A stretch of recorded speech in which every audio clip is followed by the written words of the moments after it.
शुभं करोति।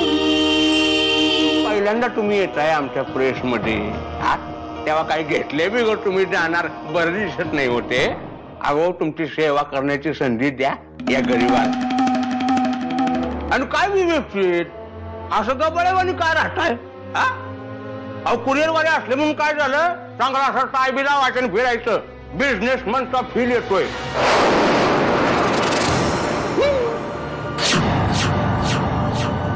भिंगारडे शेठ म्हणायचं, शेठ म्हणायचं. मी तुम्हाला म्हणतो का नाही महाजन शेठ? काय विवेक शेठ?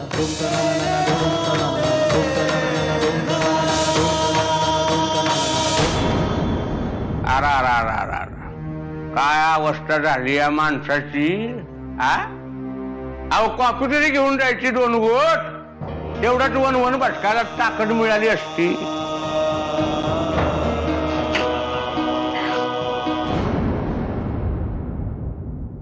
हा विवेक आयटीत फिरायचा गाड्यातून, छान राहायचा.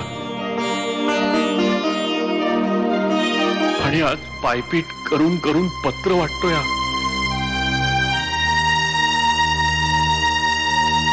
माझं बरं आहे ग, मी आपला प्रेस मध्ये बसून काम करत असतो. मला वाटायचं आपल्याला खूप वणवण करावी लागते, उन्हातानात भटकावं लागतं, खूप कष्ट करावे लागतात.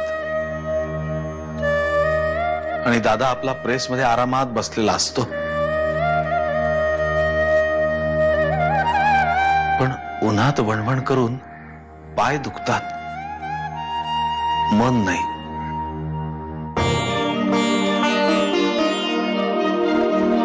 दादासारख्या साध्या तत्वनिष्ठ माणसाला त्या भिंगारड्याच्या टोमण्यांचा किती त्रास होत असेल याची मी कल्पनाच करू शकत नाही. दादाच तो त्रास सहन करू शकतो, इतर कोणी नाही.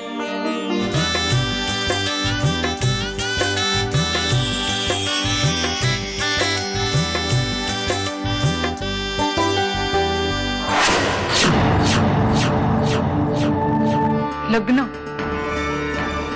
माझं कुणाशी? कुठला उंबरा ओलांडला,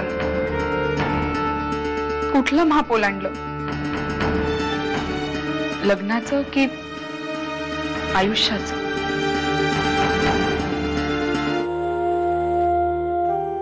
एक मिनिट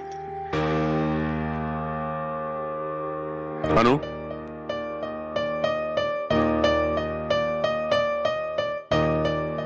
घरच्यांना सांग, जर मी घरी काही विसरलो किंवा कुणाला मला काही द्यायचं असेल तरी कुणीही प्रेसवरती यायचं नाही.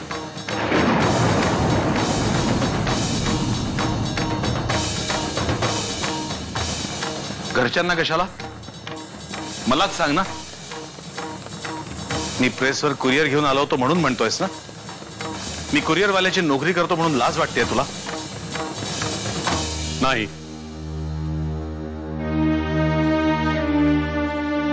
तिथे प्रेसमध्ये भिंगारडे माझा सतत अपमान करतच असतो, पण माझ्या घरच्यांचा अपमान केलेला मला चालणार नाही. मी ते सहन नाही करू शकणार.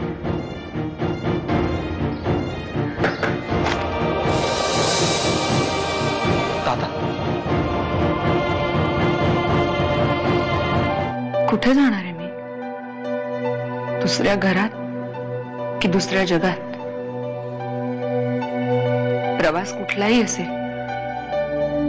पण आता घराबाहेर जाण्यासाठी मी उंबऱ्यापर्यंत पोचले. हेच तर सुचवत नसेल ना ते स्वप्न? वा, या घरात किती वॉर्मनेस आहे ना. फक्त एसी नाहीये तुझ्या मलबार हिल सारखा. Shut up. दिल करता है इस घर की आगोश में कुछ पल सो लूं. अरे ये कौन सा है? ए ना सांग. तुम्हाला कसं माहित? शुभं करोति।